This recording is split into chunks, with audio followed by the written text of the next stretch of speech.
விருதுநகர் புத்தக திருவிழா 2025 முனைவர் சுந்தர ஆவுடையப்பன் அவர்கள் இல்லறம் என்னும் நல்லறம் என்கின்ற தலைப்பில் ஆற்றிய அற்புதமான உரையின் முழுமையான தொகுப்பினை இதோ உங்களுக்காக வழங்கியிருக்கின்றோம்.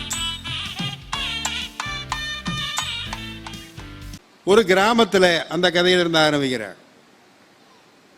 ஒரு அம்மா கணவரை கூப்பிட்டு, இப்படியே சும்மா உட்காந்துருந்தா சாப்பாட்டுக்கு என்ன பண்ணுறது, நம்ம வீட்டில் ஒரு மாடு இருக்கு, அந்த மாட்டை கொண்டு போய் சந்தையில் வித்துட்டு வாங்க, கிடைக்கிற பணத்தை வச்சு ஒரு பொட்டி கடை வச்சு பொழைச்சிக்குவோம் அப்படின்னு அந்த அம்மா சொல்லுது. அருமையான யோசனை, உடனே செய்கிறேன் அப்படின்னு கிளம்பி மாட்டை பிடிச்சிட்டு போயிட்டாரு சந்தைக்கு. போய்கிட்டு இருக்கும்போது வழியில் ஒருத்தன் ஒரு ஆட்டுக்குட்டியை பிடிச்சி வந்துக்கிட்டு இருக்கான். இவனை பார்க்குறான். ஏய், எவ்வளோ பெரிய மாடு, அதை இழுத்துக்கிட்டு போகிறதே உனக்கு கஷ்டம், பாரு குட்டியாக ஒரு ஆட்டுக்குட்டி வச்சுருக்கேன், நான் பாட்டுக்கு வர்றேன், நடக்கலைன்னா தூக்கி கூட கையில் வச்சுக்கலாம், எப்படி ஆட்டுக்கு மாடை மாற்றிக்கிடுவோமா, மாட்டுக்கு ஆட்டை மாற்றிக்கிடுவோமான்னு கேட்டான். அவன் ஒரு விவரம் இல்லாத ஆள் அப்பாவி. சரி, என் மாட்டை எடுத்துக்க, உன் ஆட்டை கொடுன்னு வாங்கிட்டான். நடந்து போய்கிட்டு இருக்கான் சந்தைக்கு. எழுத்தாப்புல ஒருத்தன் கக்கத்தில் ஒரு கோழியை வச்சுக்கிட்டு எழுத்தாப்புல வந்துக்கிட்டு இருக்கான்.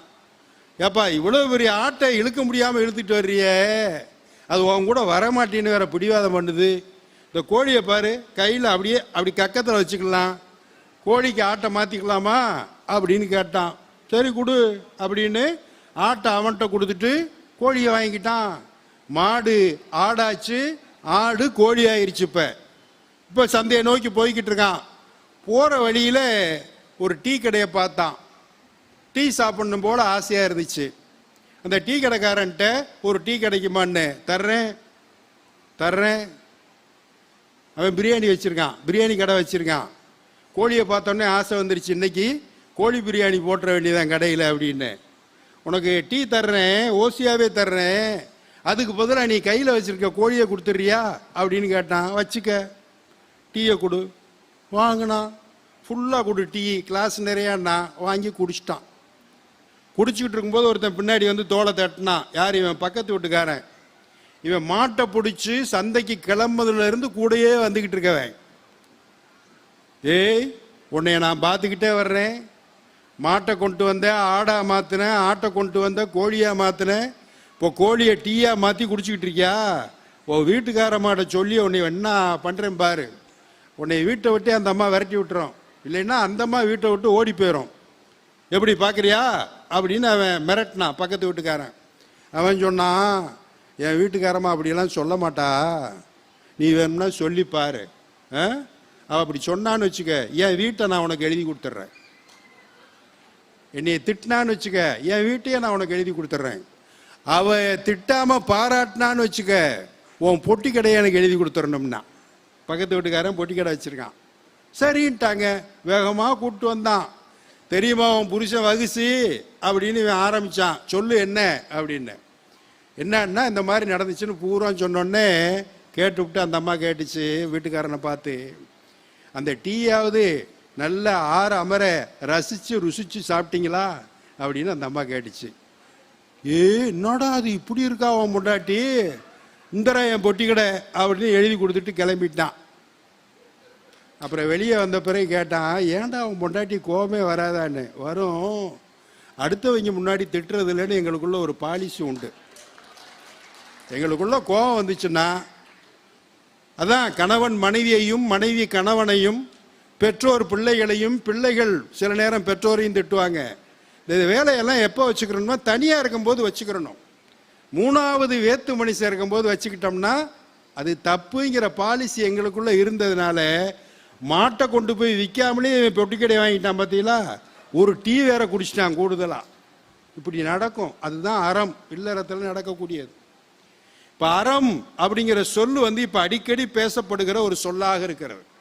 அறம் சார்ந்த நிலையிலே நான் உங்களுக்கு ஒன்று சொல்லிக்கொள்ள விரும்புகிறேன் அப்படின்றான். இதில் ஒரு அறம் இருக்கிறதா, ஒரு பேச்சு அறம் இருக்கிறதா, அப்படி ஒவ்வொன்றிலையும் அரங்கூர் அவயம் அப்படின்னு நீதி வழங்குகிற இடத்துக்கு நம்ம பேர் வச்சிருக்கோம். அரங்கூர் அவயம், அறவோர் அப்படின்னு ஒரு சொல்லு இருக்கு இதுல திருக்குறள்ல. அந்தணர் என்போர் அறவோர், ஏன்னா மற்ற எவ்வுயிர்க்கும் செந்தன்மை பூண்டொழுகலான். எல்லா உயிர்கள் மீது கருணை கொண்டிருப்பது தான் உண்மையான அறம் அப்படிங்கிறத அதுக்கு அர்த்தம். அடுத்த உயிர்கள் மீது கருணை கொண்டு இருந்தோம்னா கருணையோடு இருக்கிறவன் அறவோன், அறமனிதன் அப்படிங்கிற அந்த நிலை அறம் என்பது. பொதுவாக நமக்கு சம்ஸ்கிருதத்தில் நீதி, தர்மம், சத்தியம் இந்த மாதிரி சொற்களுக்கு தான் நம்ம என்ன சொல்றோம், அறம் என்று தமிழ்ல மொழிபெயர்க்கிறோம். அதெல்லாம் அறம் அப்படின்னு சொல்றோம். சத்தியத்தோடு இருக்க வேண்டும், நீதியோடு இருக்க வேண்டும், நேர்மையா இருக்கணும், இதெல்லாம் சொல்றதுக்கு அறம்னு சொல்றோம். எல்லா நிலைகளிலும் அறம் இருக்கிறது. ஆனால் அந்த நிலைகளையும் தாண்டியது அறம். அதான் ரொம்ப முக்கியமானது. ஒரு செங்கோல் ஒரு ஆட்சி செய்கிறான் அப்படின்னு சொன்னா அந்த செங்கோலை நடத்துவது அறமாக இருக்க வேண்டும். அறத்தின் அடிப்படையில் அந்த செங்கோலை தாங்கி அவன் ஆட்சி செய்ய வேண்டும். அறத்தின் அடையாளமாக செங்கோல் நம்முடைய தமிழக மரபுல தான் அந்த செங்கோல் உருவாக்கப்பட்டது. ஆளுகிற அரசன் கையில் ஒரு செங்கோல் வைத்திருக்கிறான் என்று சொன்னால் அவன் அறத்தின் அடிப்படையில் அறத்தின் பேராலே ஆட்சியை நிகழ்த்தக்கூடியவன் அப்படிங்கிறது. அப்போ ஒவ்வொரு செயல்லையும் அறம்னா வணிகத்தில் அறம் இருக்கா? எங்க கேட்கிறோம், விருதுநகர்ல கேட்கிறோம். இப்ப இல்லறத்துக்கு நான் அதை சொல்லிட்டு அப்புறம் உள்ள பூந்துட்டு வந்துடுறேன்.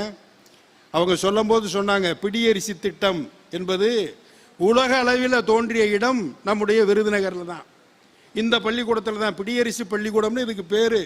இங்க படிச்சதுனால தான் மதிய உணவு திட்டத்தை நம்முடைய ஏழை எளிய மக்கள் எல்லாம் பயன்பெற வேண்டும் என்று கொண்டு வந்தார் பெருந்தலைவர் காமராஜர் அவர்கள். அந்த விதை விழுந்த இடம் பிடியரிசி திட்டம். நான் என்ன சொல்ல வர்றேன், அந்த பிடியரிசி திட்டம் என்பது எங்க கிளம்புது? அரிசி வியாபாரம் பண்றவங்க ஒவ்வொருத்தருக்கும் 1 கிலோ அரிசி போடும் போது ஒரு பிடி அரிசி எடுத்து வச்சுக்கோங்க, இந்த பள்ளிக்கூடத்துக்கு கொடுங்க அப்படின்னு சொன்னாங்க. இல்ல, விவசாயிகள் விவசாய நெல் வந்தோடனே ஒரு பிடி எடுத்து வை, ஒவ்வொரு மூட்டைக்கும் ஒரு பிடி எடுத்து வை, கொண்டு வந்து இந்த பள்ளிக்கூடத்துக்கு கொடுங்க அப்படின்னா கூட்டு சொன்னாங்க. இல்ல, மகமையை உருவாக்கி ஒவ்வொரு வீட்டுக்குள்ளையும் உலையில அரிசி எடுத்து போடும்போது ஒரு பிடி அரிசி எடுத்து தனியா ஒரு குட்டிச்சாக்கில் போட்டு வை, மொத்தமா கொண்டு வந்து கொடுன்னு சொன்னானே. சேரிட்டி பிகின்ஸ் அட் ஹோம்னு ஒரு ஆங்கிலத்தில் பழமொழி உண்டு. நல்ல எண்ணங்களும் நல்ல சிந்தனைகளும் நல்ல அறங்களும் எங்க தோன்றும் என்று சொன்னால் அது வீட்டில் தான் தோன்றும்னு கண்டுபிடித்த ஊர் நம்முடைய விருதுநகர் என்கிற ஊர். அந்த பிடியரிசி என்கிற திட்டத்தை வீட்டுக்காரமா சம்மதிக்கலைன்னா சேராதே. அவங்க உலையில அரிசி போடும் போது ஒவ்வொரு பிடி அரிசி எடுத்து வைப்பாங்க. யாவர்க்குமாம் உண்ணும் போது ஒரு கைப்பிடின்னு திருமந்திரத்தில் எழுதி வச்சார் திருமூலர். அதைத்தான் இங்க நம்ம நடைமுறைப்படுத்தி கொண்டிருக்கிறோம். அவ்வளவு முக்கியமான ஊர், அவ்வளவு முக்கியமான தொடர்புடையது இந்த இல்லறத்தோடு தொடர்புடைய இந்த அறம், இந்த பிடியரிசி பள்ளிக்கூடத்தில் இருக்கக்கூடிய அறம். இதை அப்படி வச்சுக்குவோம். வணிகத்தில் அறம் அப்படின்னு பார்த்தீங்கன்னா வியாபாரம் பண்ணும்போது ஒரு நேர்மையோடு இருக்கணும் அப்படிங்கிறது எல்லாரும் வலியுறுத்துகிற ஒன்று தான். நான் பொதுவாகவே கேட்பேன், வியாபாரம்னாவே பிஸ்னஸ் தானே, அதில் எங்கே நியாயத்தை பார்க்க முடியும்? 10 ரூபாய்க்கு வாங்க பொருளை 15 ரூபாய்க்கு விற்கிறாங்கல்ல, 5 ரூபா லாபம் வச்சு தானே விற்கிறாங்க. அப்போ அதில் எங்கே நீங்கள் அறத்தை பார்க்க முடியும் அப்படின்னு ஒரு கேள்வி கேட்கலாம். நேர்மை என்பது ஒரு அறம், அதில் எங்கே சேரும் அப்படின்னும் போது, நான் மதுரையில் அப்படி நடந்து போய்கிட்டு இருக்கும்போது பைபாஸ் ரோடில் மரத்தில் ஒரு பலகை அடிச்சிருக்கான், ஒரு தகர ஷீட்டு, அதில் ஒரு விளம்பரம் இருக்கு, ஆடியை வச்சு அடிச்சிருக்கான். மதுரையில் மட்டும் ரொம்ப எனக்கு பிடிச்ச விஷயம் என்னன்னா, எந்த இடம் கேப்பாக இருந்தாலும் அங்கே ஒரு போஸ்டரை ஒட்டிட்டு போயிடுவான். மதுரையில் அது ஒரு சிறப்பு. எந்த ஆளாக இருந்தாலும், எந்த அரசியல் கட்சி, கண்ணீர் அஞ்சலி, எந்த போஸ்டாக இருந்தாலும் கேப் இருந்தால் ஒட்டிட்டு போயிடுவான். ரொம்ப முக்கியமானது. நீங்களே டிராஃபிக்கில் போகாமல் ஒரு 5 நிமிஷம் நின்றீங்கன்னு வச்சுக்கோங்க, உங்கள் முதுகில் ஒட்டிட்டு போயிடுவான். அது நான் மதுரைக்காரன் தானே, நான் பார்த்துக்கிட்டு தானே இருக்கேன். அவன் கொண்டு போய் மரத்தில் மேலே அடித்து போட்டிருக்கான். நல்ல விலைக்கு வீட்டு மனைகள் விற்கவும் வாங்கவும் தொடர்பு கொள்ளவும்னு ஒரு ஃபோன் நம்பரை போட்டிருக்கான். எனக்கு அவன் அடித்தான் விளம்பரம் போட்டான் அப்படிங்கிறது 2ஆம் பட்சம். எனக்கு திடீர்னு ஒரு சிரிப்பு வந்துச்சு. நல்ல விலைக்கு வீட்டு மனைகள் விற்கவும் வாங்கவும் இங்கே அணுகவும்னு ஒரு நம்பர் போட்டிருக்கானே, அவன் நம்பருக்கு அடித்தேன். எப்பா, ஒரு வீட்டு மனை இருக்கு, நல்ல விலை அப்படிங்கிறது என்ன? இப்போ நான் வாங்க போனேன்னா எனக்கு நல்ல விலை என்ன? விலை கம்மியாக இருக்கணும். விற்கிறவனுக்கு நல்ல விலை என்ன இருக்கும்? விலை கூடுதலாக இருக்கணும். இது ரெண்டையும் எப்படா டேலி பண்ணுறேன்னு, அதுக்கு தான் சார் நாங்கள் ரெண்டையும் டேலி பண்ணி கமிஷன் அடிச்சுட்டு அதை விற்றுட்டு போயிடுறோம்னு அவன் உழப்பினான். அது இல்லை, அதுக்கான தீர்வை திருவள்ளுவர் சொல்றார். வாணிகம் செய்வார்க்கு வாணிகம் பேணி பிறவும் தமபோல் செய்யின் அப்படின்னு ஒரு திருக்குறள் இருக்கு. ஒரு பொருள் விற்பனைக்கு வைத்திருக்கிறது, நான் விற்கிற இடத்துல இருக்கேன், ஒருத்தர் வாங்குற இடத்துக்கு வர்றாரு. நான் பொருளுக்கு விலை சொல்லும் போது வாங்குகிறவர் என்ன மனநிலையில் இருந்தால் வாங்குவாரோ, எந்த விலை அவருக்கு ஒத்து வருமோ, எதை எதிர்பார்ப்பாரோ அந்த விலைக்கு அந்த இடத்துல நின்றுக்கிட்டு அந்த பொருளை கொடுக்கணும். அதுதான் நியாய வணிகம். நியாய வணிகம்னா ஒரு 12 ரூபா 10 ரூபா பொருளை 12 ரூபாய்க்கு வச்சு விற்கலாம். 2 ரூபா எல்லாத்தையும் போட்டு கணக்கு போட்டு ஒரு 2 ரூபா லாபம்னா அற வணிகம் செய்கிறார் அப்படின்னு அர்த்தம். அறம் என்பது ஒரு நியாயத்துக்கு அப்பாற்பட்ட ஒரு மனநிலை. அதுதான் ரொம்ப முக்கியமானது. முகத்தான் அமர்ந்து இனிது நோக்கி.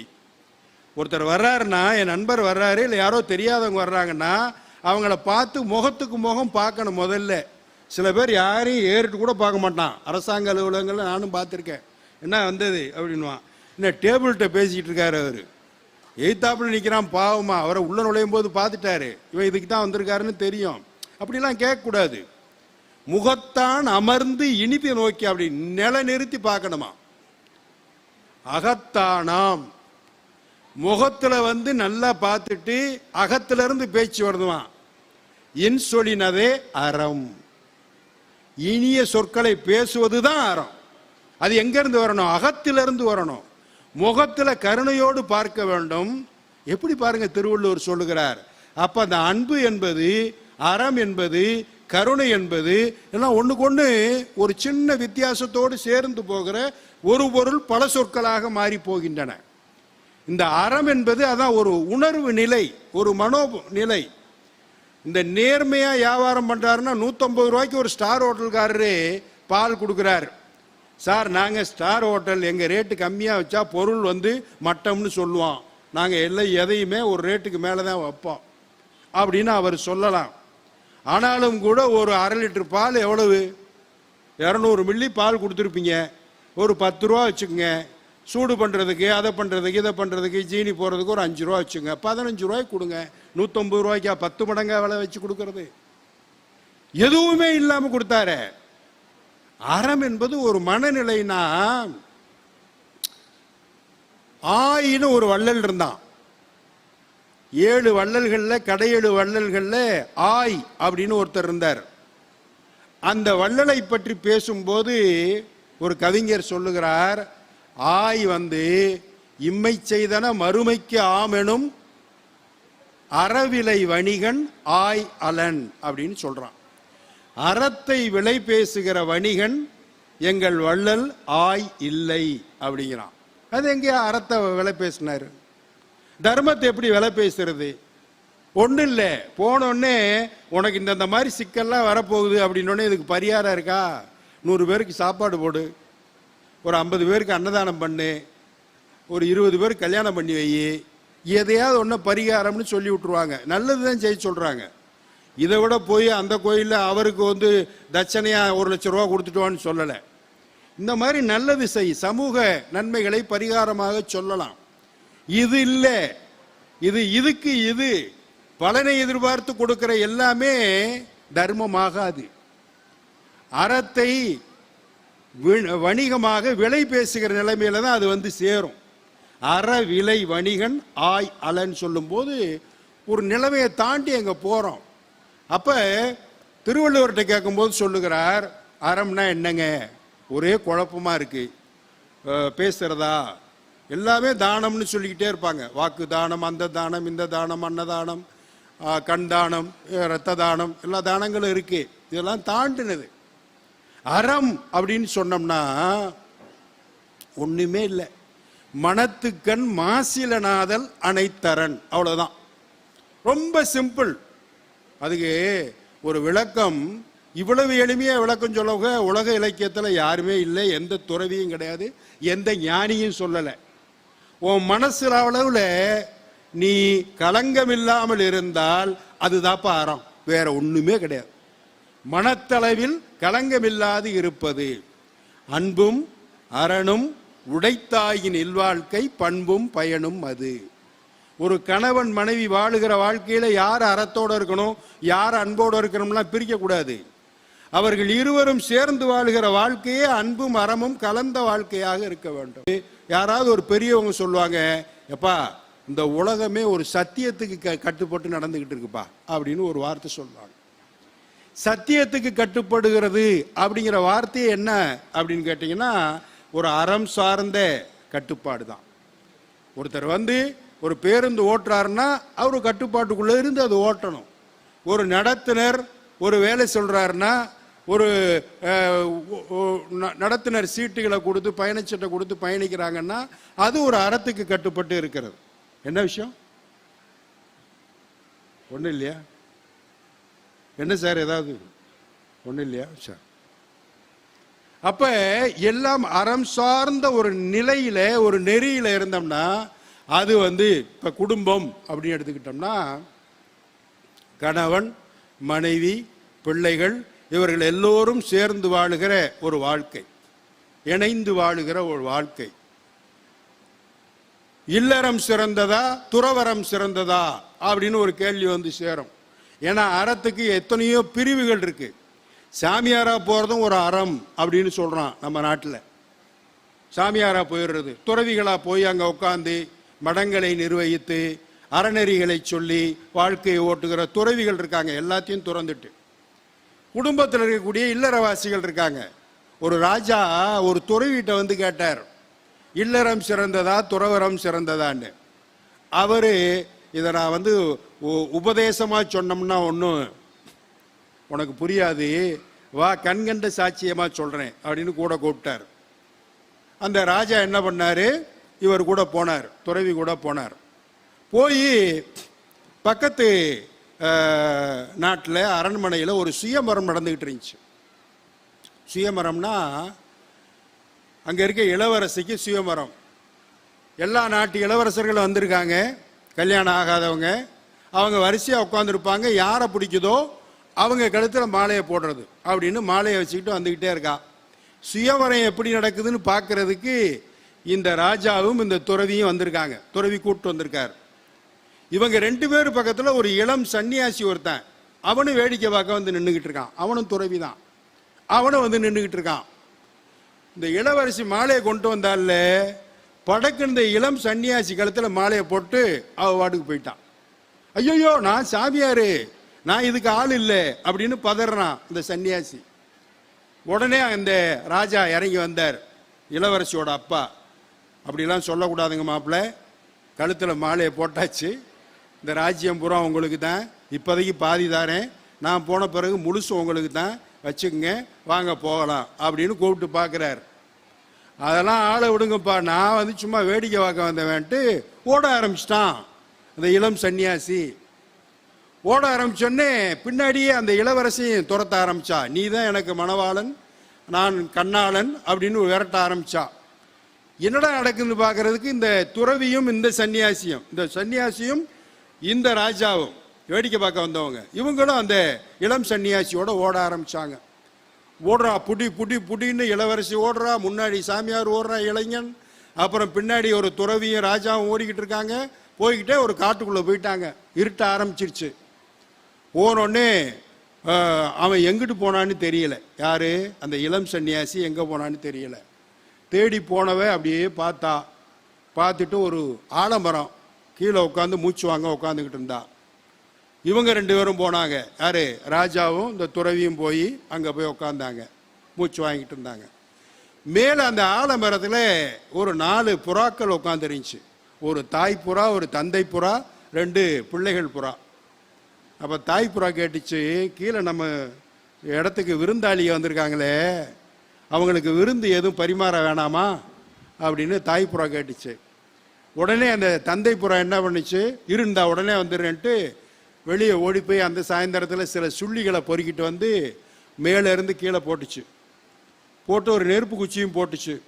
அந்த சுள்ளிகள் பற்றி எரிஞ்சு. மேலே இருந்து புறாக்கள் சொல்லிச்சு, எங்கள் வீட்டுக்கு விருந்தாளியாக வந்திருக்கிறவர்களே வணக்கம், இதில் நாங்கள் 4 பேர் விழுந்து உங்களுக்கு உணவாக போகிறோம், எங்களை உண்டு நீங்கள் இரவு பொழுதை மகிழ்ச்சியாக கழித்து கொள்ளுங்கள்னு சொல்லி விழுக போச்சொல்ல நில்லு அப்படின்னு துறவி சொல்லிட்டு அந்த ராஜாவை பார்த்து இவன் சொன்னான், இல்லறம் பெருசா துறவரம் பெருசான்னு கேட்குறியே, துறவரம் என்ன செய்யும் தெரியுமா? எதை துறந்தாவது துறவை காப்பாற்றிக் கொள்ள வேண்டும் என்று ஓடி ஓடி ஓடி தொலைந்து போகும். இல்லறம் அப்படி இருக்காது. எப்படி இருந்தாலும் வீட்டுக்கு வந்தவங்களை உபசரிக்கணும், அந்த சமுதாய கடமைகள்லேருந்து விலகி போகக்கூடாதுன்னு உள்ளுக்குள்ளேயே சிக்கி அதுக்குள்ளேயே இருந்துக்கிட்டு இருக்கோம். அதுதான் இல்லறம். இல்லறம் பெருசா துறவரம் பெருசான்னு இதை வச்சு நீ தெரிஞ்சுக்க அப்படின்னு துறவி சொல்லிட்டார். உண்மைதான்.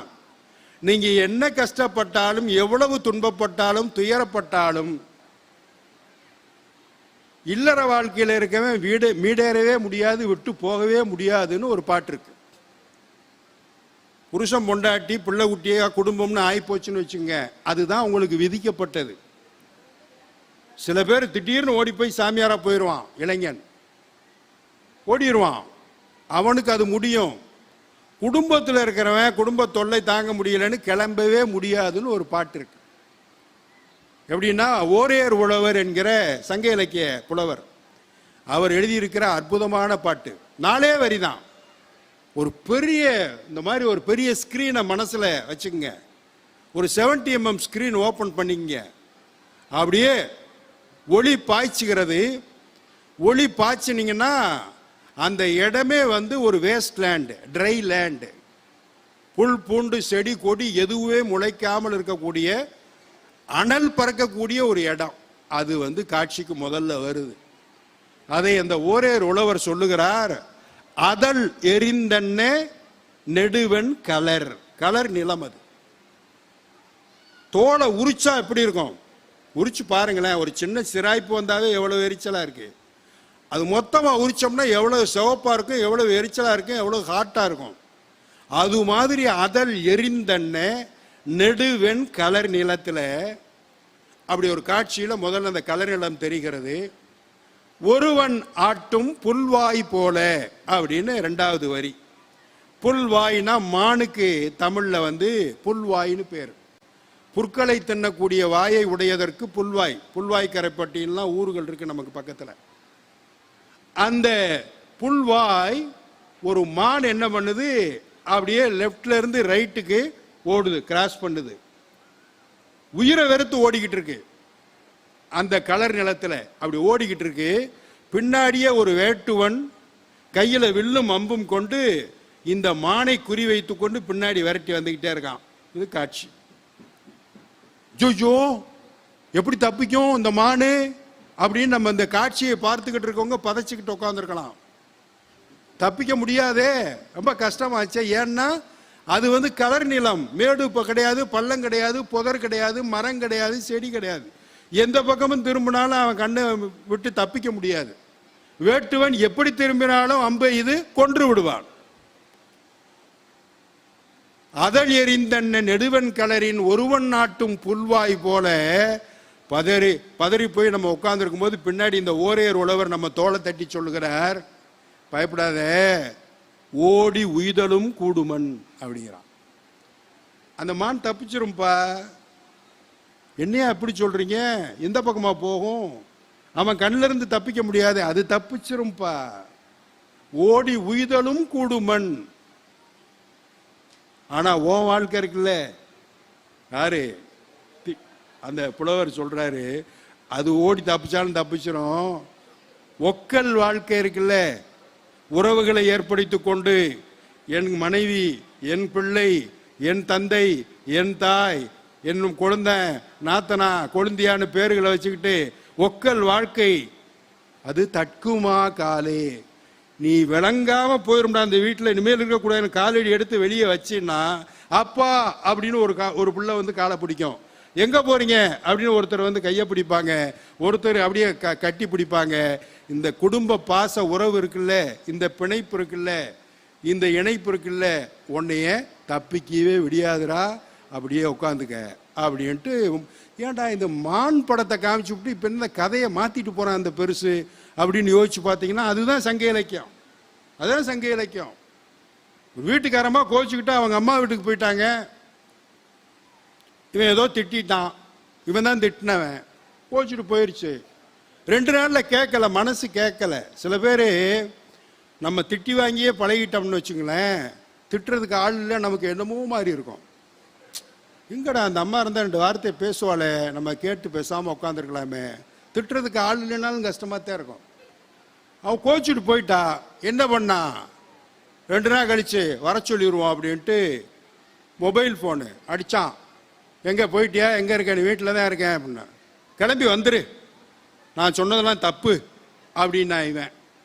அது கொஞ்சம் கோவம் வரும் அவங்களுக்கு. அந்த அம்மா சொல்லிச்சு, அதெல்லாம் வர முடியாதுங்க, அவ்வளோதான் அப்படின்னுச்சு. என்ன இப்படி சொல்கிற, கிளம்பி வா அப்படின்றாரு. சரி எங்கே இருக்கீங்க, இங்கே தான் ஹாலில் இருக்கேன், கிச்சனுக்குள்ளே போங்க. போனான்.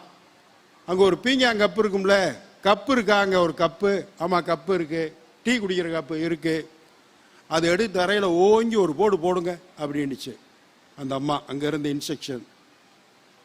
ஓங்கி எரிஞ்சான். அந்த கப்பு சுக்கு சுக்கா நொறுங்கி போச்சா, நொறுங்கி போச்சா அப்படின்னு கேட்டா அங்கேருந்து. ஆமாம் நொறுங்கி போச்சு அப்படின்னா. அதை எப்படி ஒன்றா சேர்க்க முடியாதோ அது மாதிரி என் மனசு நொறுங்கி போச்சு, நான் வரமாட்டேன், ஒன்றா சேர்க்க முடியாதுன்னா. இவன் சொன்னா, நீ சொன்னதெல்லாம் சரி, நீ கப்பு எடுக்க சொல்லும் போதே நான் பீங்காங்கப்பு எடுக்கலை, பக்கத்தில் ஒரு பிளாஸ்டிக் கப்பு இருந்துச்சு, அதை எடுத்தேன், எரிய சொன்ன எரிஞ்சேன், ஒன்றும் உடையலை, நார்மலாகத்தான் இருக்கு, இப்போ என்ன சொல்கிறேன்னா, இந்த அடுத்த பஸ்ஸில் கிளம்பி வர்றேன். சண்டை போடுறதுக்கு காரணமும் தேவையில்லை, சமாதானமாக போகிறதுக்கும் காரணம் தேவையில்லை. இதுதான் இல்லறம். அதுக்குள்ளேயே அந்த எல்லைக்குள்ளேயே உப்பமைந்தற்றால் புலவி அப்படின்னார் திருவள்ளுவர். சண்டை போடணுமா, சோத்துக்கு உப்பு போடுற மாதிரி. அடிக்கடி கேட்பாங்கல்ல, நீங்கள்லாம் உப்பு போட்டு சாப்பிட்றியா, இல்லை என்ன உனக்கு கோபமே வர மாட்டேங்குதெல்லாம் கேட்போம். சோத்துக்கு உப்பு எந்த அளவில் போடுமோ அந்த அளவுக்கு போட்டு சண்டை போட்டுக்குங்க, அவ்வளவுதான். அதாவது ஒரே ஒரு தோல்வி மட்டும்தான் வெற்றின்னு இந்த உலகத்தில் அறிவிப்பாங்களாம். ஒரு ஓட்டப்பந்தயம் நடக்குது, 15 பேர் ஓடுறதுக்கு ரெடியாக இருக்கான். ஒரு பெரியவர் வந்தார், என்ன நடக்குதுன்னு. ஓட்டப்பந்தயம் அப்படின்னா முதல்ல வந்தவனுக்கு கப்பு கொடுப்பான் அப்படின்னா, அவனுக்கு கப்பு கொடுக்கறதுக்கு மிச்சம் 11 பேர் எதுக்குடா கூட நிற்கிறான் அப்படின்னு இவன் கேட்டான். இவங்களை ஜெயிச்சா தானே கப்பு, அது அவனுக்கு தெரியல. அது மாதிரி முதல்ல வர்றவங்களுக்கு தான் வெற்றியாளர்னு அறிவிப்பான். ஒரே ஒரு போட்டியில் மட்டும், ஒரே ஒரு விளையாட்டில் மட்டும் தோத்து போறவன் வெற்றியாளராக அறிவிக்கப்படுற இடம் இல்லற வாழ்க்கை மட்டும்தான். 2 பேரும் கணவன் மனைவி சண்டை போடும் போது கடைசியா யாரு தோத்து போறாங்களோ அவங்க தான் வெற்றியாளர்கள். குடும்பத்தை ரொம்ப சந்தோஷமா நடத்துறாங்கன்னு. இதெல்லாம் இந்த இல்லறத்தில் இருக்கக்கூடிய சின்ன சின்ன நுட்பங்கள். ஒவ்வொருத்தருக்குள்ளேயே இதெல்லாம் இல்லைன்னா அப்புறம் அது என்ன, டெய்லி காலைல எந்திரிக்கிறோம், காஃபி போடுறோம், சாப்பிட்றோம், திருப்பி தூங்குறோம், எந்திரிக்கிறோம்னு இருக்கிறதா? இல்லை. சின்ன சின்ன சண்டைகள், சின்ன சின்ன சச்சரவு, இதெல்லாம் தாண்டி வெளியே போகணும். சமூகத்தில் இருக்கக்கூடிய பிரச்சனைகள், அங்கே என்ன பண்ணுறது, அதுக்கு என்ன பண்ணுறது, இதுக்கு என்ன பண்ணுறது அப்படின்னு. அப்படி போகும்போது அந்த நிலைமைகள்லாம் ரொம்ப ரொம்ப அருமையாக இருக்கும், ரொம்ப அற்புதமாக இருக்கும். அறம் என்பதை கற்றுக்கொள்வதற்கு வீடு தான் சிறந்த இடம். ஒருத்தர் பெரிய கோடீஸ்வரனாக இருந்தார், திடீர்னு அவருக்கு எல்லாத்தையும் விட்டுட்டு போயிடணும் முடிவு பண்ணிட்டார். மனைவியை கூப்பிட்டார், எல்லாத்தையும் உன் பேருக்கு எழுதி தரேன். நம்ம நினச்சிக்கிட்டு இருக்கோம் பெண்கள் தான் எல்லாத்துக்கும் ஆசைப்படுவாங்கன்னு நினச்சிக்கிட்டு இருக்கோம். இல்லை, பெண்களில் ரொம்ப நுட்பமான அறிவுடைய பெண்கள்லாம் சங்க காலத்திலே இருந்திருக்கிறதா சொல்லியிருக்காங்க. நற்றிணை இலக்கியத்தில் ஒரு அருமையான பாட்டு, எனக்கு ரொம்ப பிடிச்ச பாட்டு. எல்லா பெண்களும் எல்லா ஆண்களும் தெரிந்து கொள்ள வேண்டிய பாட்டு, எல்லா இளைஞர்களும் தெரிந்து கொள்ள வேண்டிய பாட்டு. அதுல 2 பார்ட்டு. ஒரு சினிமானா இடைவேளைக்கு பின் இடைவேளைக்கு முன்னுன்னு சொல்ற மாதிரி இடைவேளைக்கு பின் ஆரம்பிக்கிறேன் அந்த பாட்டை. அறிவும் ஒழுக்கமும் யாண்டு உணர்ந்தனல் அப்படின்னு இடைவேளைக்கு பின்னாடி பாதியிலிருந்து அந்த பாட்டு இப்படி ஆரம்பிக்குது. இந்த பொண்ணு அறிவும் ஒழுக்கமும் யாண்டுணர்ந்தனல் அப்படின்னு ஒரு கேள்வி. இவளுக்கு எப்படி இவ்வளவு அறிவும் இவ்வளவு ஒழுக்கமும் இவளுக்கு சேர்ந்ததுன்னு நமக்கு ஆச்சரியம். என்ன அப்படி பண்ணிவிட்டா, என்ன அப்படி இருந்தா, இப்ப என்ன இவளுக்கு அறிவு வந்துருச்சு அப்படின்னு ஒரு திகைப்போட நம்ம அதை அடுத்து போகலாம். அறிவும் ஒழுக்கமும் யாண்டுணர்ந்தலுக்குள் சொல்லிட்டு, கொண்ட கொழுனன் குடி வரன் உற்றன. கல்யாணம் பண்ணி வந்தா வீட்டுக்கு வந்தா புருஷங்கான வீடு வறுமையில போயிருச்சு, வியாபார நஷ்டம், எதிரியே எந்திரிக்க முடியாது, அவ்வளவு கஷ்ட வாழ்க்கை புகுந்த வீட்டில். ஆனா இவளுடைய பிறந்த வீடு நல்ல வசதியான வீடு. அவங்க அப்பா கேள்விப்படுறார், மக போனாலே ஏதோ மருமக நஷ்டத்தில் இருக்கார் போட்டிருக்கே, ஏதாவது உதவி செய்யலாமான்னு சொல்லி ஒரு மஞ்சப்பை நிறைய பணக்கட்டெல்லாம் எடுத்துக்கிட்டு கக்கத்தில் வச்சுக்கிட்டு வர்றாரு, மக வீட்டுக்கு வர்றாரு. என்ன அறிவும் ஒழுக்கமும் யாண்டுணர்ந்தனள் கோள். இவ்வளவு அறிவும் இவ்வளவு ஒழுக்கமும் எங்க இருந்து படிச்சா? கொண்ட கொழுனன் குடி வரன் உற்றன. கல்யாணம் பண்ண வீடு நஷ்டத்தில் இருக்கு அப்படின்னு தெரிஞ்சுக்கிட்டு அவங்க அப்பா வர்றாரு, பணக்கட்டோடு எடுத்துக்கிட்டு. கொடுத்த தந்தை, தந்தை வந்து பெரிய வந்து, என்னவா எப்படிமா இருக்கு, வாங்கப்பா சாப்பிட்றீங்களா எல்லாம் சொல்றா. உபசரணையெல்லாம் நடக்குது. நடத்தி முடிச்சுட்டு, சரிப்பா சாப்பிட்டு போயிட்டு வரப்பா, மாப்பிள்ளைங்க வெளியே போயிருக்காரா, ரைட்டுப்பா பாப்பமா அப்படின்னு சொல்லிட்டு கிளம்பும் போது அந்த பணக்கட்டை அந்த டேபிள் மேலே வச்சுட்டு மெதுவாக கிளம்புறாரு. என்னப்பா அது அப்படின்னு கேட்குறா. அம்மா கொஞ்சம் பணம் எடுத்துகிட்டு வந்தேன், வியாபாரத்தில் கொஞ்சம் கிடைச்சி, இந்தம்மா இது வீட்டில் இருக்கட்டும்மா வச்சுக்கம்மா அப்படின்ட்டு கிளம்புனாரு. வேணாம்ப்பா எடுத்துகிட்டு போயிருங்க அப்படின்னு சொன்னாலாம். கொடுத்த தந்தை கொழுஞ்சோறு, செல்வத்துக்கு பேர் சோறு, கொழுத்த சோறு, பெரிய லம்ப் அமௌண்ட்டு. அந்த கொழுஞ்சோறு உள்ளால் மனசுல கூட நினைச்சு பார்க்கல. அது நம்ம என்ன பண்றோம், உங்க அப்பாட்ட போய் கேட்டு வர்றியா, கொஞ்சம் நகை கிடைக்குமான்னு கேட்குறியா, கொஞ்சம் கடனா கிடைக்குமான்னு பார்க்குறியா, உதவி செய்ய மாட்டாரா அவங்க அண்ணன் அப்படின்னு நம்ம அனுப்புறோம். பிள்ளைகளே போகுதுங்க. இது ரெண்டுமே தப்பு. வந்து கொடுக்க வந்த தந்தையினுடைய பண உதவியை, செல்வ உதவியை நினைத்து கூட பார்க்காமல் இருக்கிறாள். அப்ப குடும்பத்தை எப்படிப்பா நடத்துறா அப்படின்னு கேள்வி. அடுத்த கேள்வி, கொண்ட கொழுனன் குடி வரன் உற்றன. கொடுத்த தந்தை கொழுஞ்சோறு உள்ளால். நம்ம ஆத்துல எல்லாம் தண்ணி ஓடும், கொஞ்சமா ஓடும்போது பார்த்தீங்கன்னா ஆற்று படுகைகள் கொஞ்சம் கொஞ்சம் மணல் பாங்கான பகுதிகளில் பார்த்தீங்கன்னா ஆறு ஓடுன தடம் இருக்கும், நெளி நெளியா இருக்கும். கூந்தல் மாதிரி பெண்களுடைய கூந்தலை சொல்லுவாங்க, நெளி நெளியா இருக்கும். அந்த தண்ணி ஏறி இறங்கி போனது கருப்பும் வெள்ளையுமா இருக்கும், ஒரு கேப் விட்டு கோப்பு விட்டு. அதுக்கு பேரு ஒழுகு நீர் நுணங்கு அரல் அப்படின்னு பேரு. தண்ணி போய் அந்த மணலை அறுத்து மேலே கருப்பு கீழே பள்ளத்தில் வெள்ளை அப்படி ஆக்கிக்கிட்டே போகுமா. அது மாதிரி உதாரணம் சொல்லுகிறாள். அந்த குடும்பத்தை எப்படி நடத்துறா, எப்படி சிக்கனமா பிழைக்கிறா அப்படின்னும் போது, ஒழுகு நீர் நுணங்கு அரல் போல, அது மேடும் பள்ளமுமாக இருக்கிறதை போல, பொழுது மறுத்து உண்ணும் சிறுமதுகையலே. காலையில சாப்பிட்டா மத்தியானம் சாப்பிட மாட்டா, மத்தியானம் சாப்பிடலன்னா இரவு தான் சாப்பிடுவா, மறுநாள் காலையில சாப்பிட மாட்டா. ஒரு மேடு ஒரு பள்ளம், ஒரு மேடு ஒரு பள்ளம். இந்த கணக்கு மாதிரி ஒழுகு நீர் நுணங்கு அரல் போல பொழுது மறுத்து உண்ணும் சிறு மதுகையிலே. எவ்வளவு வீர வைராக்கியத்தோடு இருக்கிற பெண்ணாக இருக்கிறாள்னு இந்த பாட்டு, நற்றிணை பாட்டு. இப்ப இடைவேளைக்கு பின்னாடி தான் சொன்னேன், காந்தாரா இப்ப ரெண்டாவது வந்திருக்கிறத ஃபர்ஸ்ட் பார்ட்ன்றான். வந்திருக்கிறது அது ரெண்டாவது நீங்க வச்சு பார்க்கணும்ன்ற மாதிரி. இப்ப நான் சொன்னது ஃபர்ஸ்ட் பார்ட். இப்ப காந்தாரா ஃபர்ஸ்ட் பார்ட் என்னன்றது இப்ப நான் சொல்றேன். இது ரெண்டாவது நடந்தது. அப்ப எப்படி இருந்தா, அறிவும் ஒழுக்களும் யாண்டுணர்ந்தல் கொள்ளும் போது இவ பெரிய செல்வ சீமாட்டி. இந்த பெண்ணு பிரசம் கலந்த வெண்சுவை தீம்பால். அவளுக்கு பால் குடிக்கணும்னா சின்ன குழந்தையா இருக்கும்போது, அந்த குழந்தை சிறு குழந்தையாக இருக்கு. இப்ப கல்யாணம் ஆன பிறகுதானே கொண்ட கொழுனன் குடி வரணுற்றன இந்த கதையெல்லாம் இருக்கு. அவ சின்ன சிறு விளையாட்டியா இருக்கும் போது என்ன நடந்துச்சுன்னு கேட்டா, பிரசம் கலந்த வெண்சுவை தீம்பால். சின்ன குழந்தைக்கு 4 வயசு 5 வயசு, மெதுவா தத்தி நடக்கக்கூடிய குழந்தை, 3 வயசு கூட வச்சுங்க, அப்படி இருக்கக்கூடிய குழந்தைக்கு பட்டாடை உடுத்தி ஜிலுன்னு காலில் கொலுசெல்லாம் முத்து சிலம்பு அது அப்படி கோர்த்த சிலம்பெல்லாம் போட்டு சல்லுன்னு கொலுசோட நடந்து போகிற குழந்தை அதுக்கு பால் ஊட்டுறதுக்கு 2 கிழவிக, அதாவது செம்முது செவிலியர்ன்றான். அரிநரை கூந்தல் செம்முது செவிலியர், நரைச்ச தலை, வயசான பாட்டிகள் 2 பேர். அந்த பால் எப்படி இருக்கும்னா, பிரசம்னா தேன்னு அர்த்தம். பிரசம் கலந்த வெண்சுவை தீம்பால், நல்ல வெண்மையான நல்ல சுண்ட காய்ச்சிய சுவையான பாலில் தேனை கலந்து விரிகதிர் பொற்களத்து உருகை ஏந்தி, நல்ல தங்க டம்ளரில் அப்படி மின்னுது, பளிச்சு பளிச்சுன்னு மின்னுது. அப்போ எவ்வளவு செல்வ வசதியாக இருந்திருக்காருன்னு பாருங்க, செல்வ செழிப்போடு. விரிகதிர் பொற்களத்து உருகை ஏந்தி, குடி குடி அப்படின்னு விரட்டுறாங்க. அவ மாட்டின்றா, குடிக்கலைன்னா உன்னை அடிப்பேன் அப்படின்னு இன்னொரு கையில் ஒரு குச்சி வச்சிருக்கா அந்த கிழவி. 2 கிழவியும் என்ன கையில குச்சி வச்சிருக்கான்னா, புடைப்பு சுற்றிய பூந்தலை சிறுகோள்.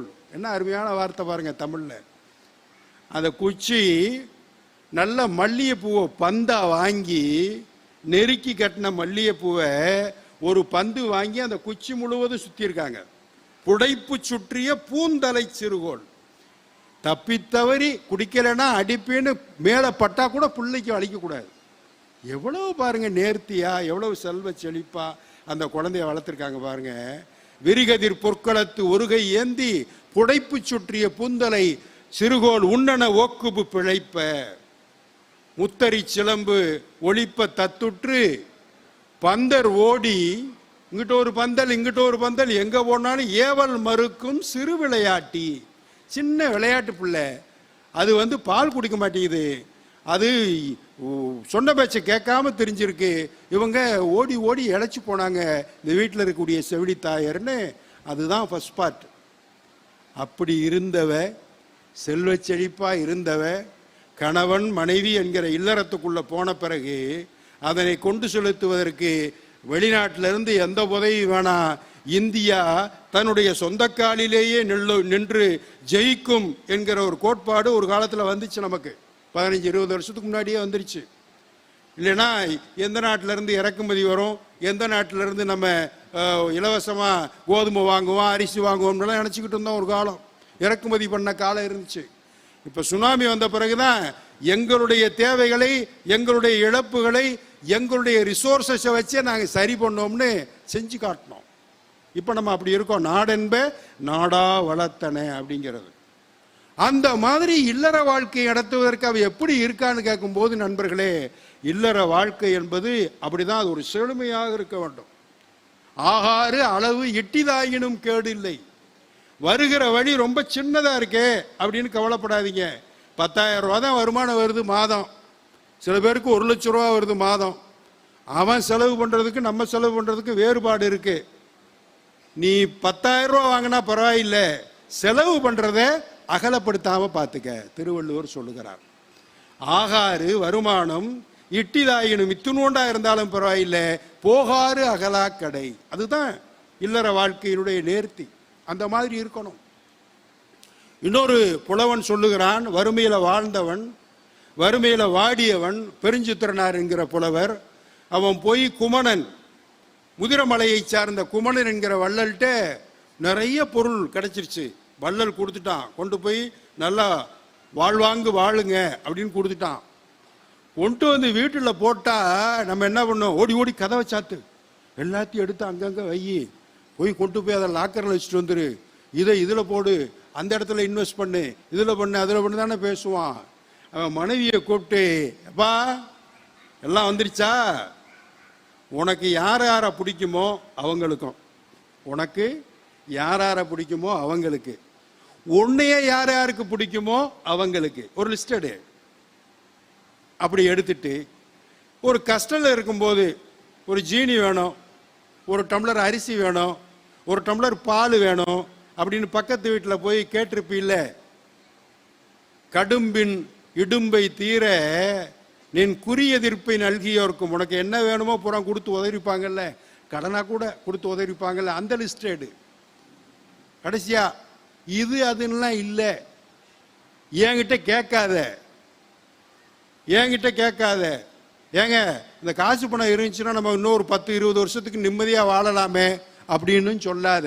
வல்லாங்கு வாழ்ந்து மென்னாது எல்லாருக்கும் கொடுமதி மனை கிழவோயேன்னு அவன் பாடுறான். இது சங்கிலிக்க பாட்டு தான், புறநானூறு பாட்டு தான். வந்திருக்கிற பொருள்களை எல்லாருக்கும் கொடு, ஏன்னா நம்ம கஷ்டப்பட்ட நேரத்தில் அவங்கெல்லாம் கொடுத்துருக்காங்க அப்படின்னு. இல்லறத்தினுடைய நோக்கம் என்ன தெரியுமா? அடுத்தவர்களுக்கு கொடுப்பதுதான். இல்லறத்தான் இயல்புடைய மூவருக்கும் நல்லாற்றின் என்ற துணை. குடும்பத்தில் இருக்கவன் இல்லைன்னு வச்சுங்களேன், சாமியார் இருக்க முடியாது, பரதேசிகள் இருக்க முடியாது, வேற நாட்டில் யாருமே இருக்க முடியாது. எல்லாருக்கும் கொடுக்கணும், எல்லாருக்கும் கொடுக்கணும், எல்லாருக்கும் கொடுக்கணும். அதுதான். அதற்கு ஒரு மனோபாவம் வேண்டும். அதுதான் ஒரு நியாயமாக, ஒரு நேர்மையாக ஒரு மனோநிலையை வகுத்து கொண்டு எந்த செயலை செய்தாலும், இப்போ நான் பேசுகிறேன் அப்படின்னா, நீங்கள் கேட்குறீங்க அப்படின்னா, அதுக்குள்ள ஒரு அறம். இந்த உடம்பே அறம் பாவம் என்னும் அருங்கயிற்றால் கட்டப்பட்டிருக்கிறதுன்னு மாணிக்க வாசகர் சொல்லுகிறார். எலும்பும் நரம்பும் சதையும் ரத்தம் இதெல்லாம் சேர்ந்து தான் கட்டப்பட்டிருக்கு உடம்பு நினைச்சுக்கிட்டு இருக்க. இல்லை, அறம் பாவம் என்கிற அருங்கயிற்றால் கட்டப்பட்டிருக்கிறது. அதற்கேற்ற செயல்பாடு தான் இருக்கும். அப்ப என்ன பண்றது? அறத்தை பெருக்குவதற்கு என்ன செய்யறது? நீ இதுக்காக தனியா போய் அப்படி இப்படி இருக்கணும்னு இல்லை, எந்த கெட்டதையும் செய்யாம இரு, அறம் தானா பெருகி போயிருன்றார். ஓடி போய் அறம் செய்யணும்லாம் தேவையில்லை என்கிறார் திருவள்ளுவர். அல்லவை தேய அறம் பெருகும். எது உனக்கு நல்லதுன்னு தோணுதோ அதை செஞ்சீங்கன்னு வச்சுங்களேன், அறம் தானாக பெருகிவிடும் அப்படின்னு சொல்றார். அப்ப நம்முடைய அன்பு செலுத்துவதை, நம்முடைய கருணை காட்டுவதை முதல்ல நம்முடைய குடிமக்கள், நம்முடைய குடியை சார்ந்தவர்கள், நம்முடைய குடும்பத்தை சார்ந்தவர்கள், ஒரு ஊர்னு எடுத்துக்கிட்டோம்னா முதல்ல ஒரு குடும்பம், அவர்களை சார்ந்த குடி, அப்புறம் ஊர், அப்புறம் சமூகம், அப்புறம் அப்படி ஒவ்வொன்றா போய்கிட்டு இருக்கோம். எல்லாருக்கும் உதவுவதற்கு ரொம்ப முக்கியமானது அன்பு காட்ட கற்றுக்கொள்வது. இப்ப இன்சொலால் ஈரம் அலையின்வார் திருவள்ளுவர்.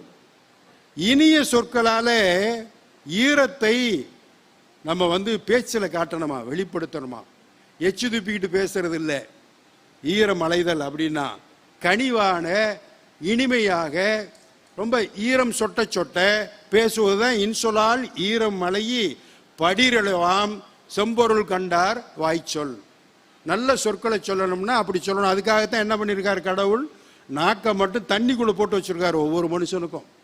எந்த நேரத்திலையும் நீ நெருப்பை கக்கி விடக்கூடாதுங்கிறதுக்காகத்தான் உமிழ் நீருக்குள்ள the most effective distilled water உமிழ் நீர் தான். அதை மிஞ்சுவதற்கு வேற எந்த தண்ணியும் கிடையாது. அதுக்குள்ள போட்டு வச்சிருக்காரு. அவ்வளவு பியூரிஃபைடு தண்ணிக்குள்ள கிடக்கிற நாக்கில் நல்ல வார்த்தை பேச வேணாமா? செம்பொருள் கண்டார் வாய்ச்சொல் எப்படி இருக்கணும்னா இன்சொலால் ஈரம் அலையி, அப்படி பேசி பழகுங்க அப்படிங்கிறாங்க. அது கனிவாக வீட்டிலிருந்து ஆரம்பிக்கணும். கணவன் மனைவி, மனைவி குழந்தைகள் எரிஞ்சு விழுகிறது, ஒருத்தருக்கு ஒருத்தர் சண்டை போட்டுக்கிட்டே இருக்கிறது, என்ன நேரமாக ஆளுக்கு ஒரு செல்லை வச்சுக்கிட்டு அங்கிட்ட ஒரு பக்கம் இங்கிட்ட ஒரு பக்கம், மொத்தம் 4 செல்லை, டிவி வேற ஓடிக்கிட்டு இருக்கு, 4 பேர் 4 செல்லை பார்த்துக்கிட்டு இருக்கான். என்னத்தை பார்க்குறான்னு யாருக்கும் தெரியல. கொஞ்ச நேரத்தில் நமக்கு எக்ஸாஸ்ட் ஆயிரும். மனசு இனிமேல் நம்ம ஒருநிலைப்படுத்தணும்னா வேற ஒன்றும் பண்ண வேணாம், செல்லை மட்டும் நமக்கு தெரியாத இடத்துல கொண்டு போய் ஒளிச்சு வச்சிட்டோம்னா நிம்மதியாக இருக்கும் மனசு. கொஞ்ச நேரத்தில் அப்படியே கான்சென்ட்ரேஷன் வந்துடும். அப்போ கணவன் மனைவி உறவு அங்கிருந்து தான் தொடங்குகிறது. இல்லறம் அல்லது நல்லறம் இல்லை. ஒரு பெரியவர் வெளிநாட்டில் தன்னுடைய உடம்புக்கு முடியலைன்னா அப்பாயின்மெண்ட் வாங்க ஒரு டாக்டர்கிட்ட போனார். காலையில் 7 மணிக்கு. அங்கே இருக்கிற நர்ஸு உங்களுக்கு காலையில் 9 o'clock அப்பாயின்மெண்ட் அப்படின்னு கொடுத்தாங்க நர்ஸு. அம்மா இந்த 9 9:30 மாற்ற முடியுமா அப்படின்னு அந்த டாக்டர்கிட்ட அதை கேட்கணுன்றதுக்காக இவர் கேட்குறாரு. நர்ஸு சொன்னாங்க, நாங்கள் கொடுக்க முடியாது, டாக்டரை வேணுமா பார்த்து கேளுங்க அப்படின்ட்டாங்க. பெரியவர் போனார். சார் எனக்கு 9 o'clock அப்பாயின்மெண்ட் கொடுத்துருக்கீங்க, ஒரு 9:30 மாற்ற முடியுமா அப்படின்னு. அப்படி என்ன உனக்கு 9 o'clock முக்கியமான வேலை இருக்குது டாக்டர் கேட்குறாரு. பெரியவர் சொன்னார், ஒன்றும் இல்லை, என் மனைவி ஒன்று வீட்டில் உடம்புக்கு முடியாமல் இருக்காங்க. அவங்க கோமா ஸ்டேஜ் தான், கிட்டத்தட்ட நினைவே கிடையாது. காலையில் கரெக்டாக 9 மணிக்கு பிரேக்ஃபாஸ்ட் கொடுக்குற நேரம், அந்த நேரம் நான் கொடுக்கலைன்னா அது மிஸ் ஆயிரும் சார், ஸ்கிப் ஆயிரும். அதனால தான் கேட்டேன்னு இவர் சொல்றார். டாக்டர் சிரிச்சுக்கிட்டே சொல்றாரு, ஏப்பா அந்த அம்மா தான் கோமாவில் இருக்கு, நினைவு தப்பி போச்சு. இன்னைக்கு உங்க வீட்டில் வேலைக்காரம்மாட்ட சொல்லி சாப்பாடு கொடுக்க சொல்ல, சாப்பாடு கொடுக்கறது நீன்னு தெரியுமா வேலைக்காரமான அதுக்கு தெரியுமா, கொடுக்க சொல்லியா அப்படின்னு. ஆமாம் சார், என் வேலைக்கார பொண்ணு கொடுத்தா கூட என் மனைவிக்கு தெரியாது யார் கொடுக்குறாங்கன்னு. ஆனால் அவ தான் என் மனைவின்றது எனக்கு தெரியும்ல, நான் அதுக்கு அந்த வேலையை பார்க்கணும்ல. அதுதான் அறம், அதுதான் இல்லறம். ஒருத்தருக்கு ஒருத்தர் கமிட்டடாக இருக்கிறது தான் அறம். ஒருத்தர் மூஞ்சி எந்த பக்கம் திருப்பிக்கிட்டு ஒருத்தர் மூஞ்சி எந்த பக்கம் திருப்பிக்கிட்டு என் நேரமும் சண்டை போடணும். சண்டை போடலைன்னா வாழ்க்கையே கிடையாது. அதை மட்டும் எழுதி வச்சுக்கோங்க. சில பேர் சொல்லுவாங்க, வீட்டில் தொல்லை தாங்க முடியாமல் தான் இங்கே வந்து அமைதியாக கேட்கலான்னு வந்தால் இங்கேயும் குடும்பத்தை பற்றியே பேசி கொள்றீங்களாடா அப்படின்னு தான் நினைக்கலாம். அப்படி இல்லை, அது ஒரு இன்ட்ரெஸ்டிங்காக இருக்கும், ஜாலியாக இருக்கும். ஆமாம், அவன் எங்கேயோ காலையில் டூர் போயிட்டு காலையில் 7 மணிக்கு வந்தான். கணவர் வெளியூர் போயிட்டு காலைல வந்து கதவு பூட்டி இருக்கு, சாவி அவன்கிட்ட ஒன்று இருக்கு, திறந்துட்டு உள்ளே போனான். போனோடனே ஒரு ஃபோன் அடிக்குது, மனைவி பேசுகிறாங்க.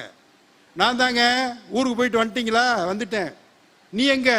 நான் எங்கள் அம்மா வீட்டு வரைக்கும் திடீர்னு கிளம்பி வந்திருக்கேன். அம்மா வீடு என்ன 3 தெருவு தாண்டி இருக்கோம், அங்கே போயிருக்கேன் அப்படின்னு. சரி சரி சரி, சாப்பாடு உப்புமா. பிரமாதம். அங்கேருந்து தப்பிச்சு வந்து இங்கே இவ்வளவு நாள் கழிச்சு வந்தாலும் உப்புமா தான் வச்சுருப்பாங்க. அதுலேயும் ரவா உப்புமா ஜீனினா கூட சாப்பிட்றலாம். அது மில்லட் உப்புமான்னு எதையாவது ஒன்று அப்படியே மணலை கரைச்ச மாதிரியே இருக்கும்னு வச்சுங்களேன், அதை வேக வச்ச மாதிரி. Millet upma, millet pongal. பொங்கல் வடை எவ்வளவு நல்லா இருக்கேன். என்னைக்கும் அரிசி பொங்கல் நான் சாப்பிட்டதே இல்லை. இப்போ 60 வயசுக்கு மேலே மில்லட் பொங்கல் சாப்பிடுங்க. ஆயிலே வைக்க முடியாது, அதுதான் உணவு, சாப்பிடுங்க அப்படிங்கிறாங்க. அது மாதிரி உப்புமா ரெடியாக இருக்கு. சரி, அந்த உப்புமாவுக்கு தொட்டுக்கிறதுக்கு எலுமிச்சங்காய் ஊறுகாய் அனுப்பிச்சிருக்கேன். அனுப்பிச்சிருக்கியா? இவருக்கு எச்சு ஊறுது. எங்கே இருக்குன்னு சொல்லு அப்படின்னு. வாட்ஸ்அப்பில் அனுப்பிச்சிருக்கேன், பாட்டில் பார்த்துக்கிட்டே சாப்பிடுங்க உப்புமாவை அப்படின்னுச்சு. சரி போ. அப்புறங்க நான் கிளம்புறப்ப அந்த அந்த பையன் ஒருத்தன் இருக்கான்ல, அவன் முறுக்கு வியாபாரி, நல்ல சுத்தமான கை முறுக்குன்னு கொண்டு வந்தான். 2 பாக்கெட் வாங்கியிருக்கேன். எங்கே இருக்கு? நம்ம சமயக்கட்டில் 3வது ரேக்கில் மேலே 4வது பாட்டிலில் அந்த பாட்டிலில் அந்த 4, 5, 6 முறுக்கையும் வச்சுருக்கேன். நல்லது நல்லது அப்படி வச்சிரு போனேன். நீ இவ்வளவு சொன்னதுக்கு அப்புறம் எதுக்கு நான் முறுக்க சாப்பிட்றேன்? எனக்கென்ன ரோசமான இல்லையா கோவம் இவனுக்கு. ஏன்னா ஊறுகாய்க்கு வாட்ஸ்அப்பில் ஃபோட்டோ அனுப்பிச்சா என்ன ஆகும்? சரி வச்சிரு அப்படின்னு வேகமாக போனான். பார்த்தா 4வது ரேக்கில் 4வது பாட்டிலில் 3வது ரேக்கு 4வது பாட்டிலில் ஒன்றுமே காணாம், முறுக்கே இல்லை. திருப்பி அடித்தான். என்னங்க அப்படின்னா, என்னமோ முறுக்கு இருக்குன்னு சொன்னேன். ஆமாம் ஆமாம் வாங்கினேன், அந்த இடத்துல தான் வைக்கலாம்னு நினச்சேன். அப்புறம் எங்கள் அம்மா விட்டு கையோடு எடுத்துகிட்டு வந்துட்டேன். அப்புறம் எதுக்கு சொன்னேன்? எதுக்கு சொன்னேன்னா இந்த எலிகிளி போய் தேடிடக்கூடாதுல்ல, அதுக்காகத்தான். நீங்கள் எதுக்கு இப்போ அதை பற்றி கேட்குறீங்க அப்படின்னு அந்த அம்மா கேட்டுச்சு. இல்லை எலிகிளி எடுத்துடக்கூடாதுன்னு நான் போய் பத்திரப்படுத்துறதுக்காக போனேன் அப்படின்னு இவன் சொன்னான். இப்படியே பேசிக்கிட்டே போக வேண்டியதான், சிரிக்க வேண்டியதான், அழுக வேண்டியதான், சண்டை போட வேண்டியதான். இன்ட்ரெஸ்டிங்காக இல்லைன்னு வச்சுக்கோங்க. மொத்தமே ஒரு சினிமானா 4 ஃபைட் இருக்கணும், 2-3 டூயட் இருக்கணும், ஒரு 2 அழுகை சீன் இருக்கணும். இதெல்லாம் இருந்தால் தான் அந்த படம் நல்லா ஓடும். எந்திரிச்சதுலேருந்து இப்படியே உட்காந்துருக்கான்னு வச்சுக்கோ, ஒரு நாள் முழுவதும் வாழ்க்கை படமாக வருகிறதுன்னா எவன் போய் பார்ப்பான்? அது வரணும், 2 கத்தியை காமிக்கணும், அதை காமிக்கணும், இதை காமிக்கணும், அப்படியெல்லாம் ஓடும். இப்போ வாழ்க்கை என்பது, அதில் இல்லறம் என்பது ஒரு அன்பு சார்ந்ததாக இருப்பது, அதுதான் அடிப்படை. அன்பும் அறனும் உடைத்தாயின் இல்வாழ்க்கை பண்பும் பயனும். அது இல்வாழ்க்கை வாழ்வதற்கான பண்பு எது, அதனுடைய பயன் எது அப்படின்னு கேட்கும்போது அன்பு பண்பாக இருக்கிறது, அறம் பயனாக இருக்கிறது. அறம் சார்ந்த வாழ்க்கை, அறம் என்பது கருணை சார்ந்ததாக இருக்கிறது. உயிர்களிடத்தில் அன்பு வேண்டும், ஜீவகாருண்ய ஒழுக்கம் என்று வள்ளல் பெருமான் சொல்வார். பிற உயிர்கள் மீது, சக உயிர்கள் மீது அன்பு காட்டுவது. சமூக வாழ்வியல் என்பதே நம்மளை நாமே நேசிக்கிட்டு இருக்கிறதில்ல, நம்ம பற்றி மட்டுமே யோசிச்சுக்கிட்டு இருக்கிறதில்ல, சிந்திச்சுக்கிட்டு இருக்கிறதில்ல, சக உயிர்களுக்காகவும் வாழ்வது. அதனால தான் கடவுள் நம்மளை ஏன் கல்யாணம்னு ஒன்று உருவாக்குனாரு. அவர் டியூட்டியை நம்ம பார்த்துக்கிட்டு இருக்கோம். அவருக்கு என்ன டியூட்டி? அப்பப்போ ஆளுகளை படைச்சு அனுப்பிச்சுக்கிட்டே இருக்கணும். அவர் இப்போ ரெஸ்ட் எடுத்துக்கிட்டு இருக்காரு. என் பிள்ளைகள் பார்த்துக்குருவாங்கன்றான். நம்ம பிள்ளைகளை உருவாக்கி அது உருவாகிக்கிட்டு இருக்கோம். அந்த இடத்துல தான் வந்து கடவுளாக தந்தையும் தாயும் இருக்கிறார்கள். பிள்ளைகள் அவர்கள் மூலமாக கற்று புதுசு புதுசாக வரணும். இதுதான் அறம், அது ஒரு செயின். அந்த மாதிரி நிலைமைக்கு வரும்போது இல்லற வாழ்க்கை என்பது கடவுளுடைய புனித தொழில். அதன் மூலமாக தான் சமூக கடமைகளை ஆற்ற வேண்டும். அப்படி இருந்தால் தான் அது அறம் சார்ந்ததாக இருக்கும் என்று சொல்லி இல்லறம் என்பது நல்லறம் என்பதை வலியுறுத்தி விடைபெறுகிறேன். வணக்கம். இந்த பதிவை குறித்து உங்களுடைய கருத்துக்கள் வரவேற்கப்படுகின்றன. மறவாது ஐதருமபுரி சேனலை சப்ஸ்கிரைப் செய்து பாருங்கள். இந்த நாள் இனிய நாளாக அமைய வாழ்த்துகின்றோம்.